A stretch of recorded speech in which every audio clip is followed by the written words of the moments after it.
May inaabot ka kay Papi. Na yung biscuit na laglag. Tama? Tayo ay nasa fine dining restaurant.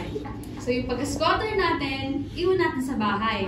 Pag nalaglag, ano sina Doc Yapi, si Papi. Ay, sorry. Anong naging reaction? Putang ina.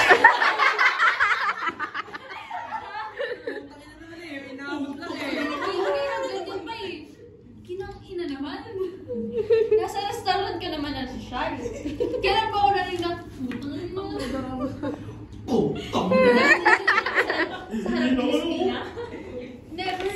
Ang tawag doon, pakikisama. Hindi ka naman magiging peke eh. Pero umalis ka naman sa sitwasyon. Ano diba? Hindi naman, nagbibigay lang eh. Napaganon ako sa'yo. Mano? 5 seconds. 5 seconds lang. Ayan pa ako. Ay, gago. Nakaganon ako. Nakatingin ako sa'yo ng ganyan.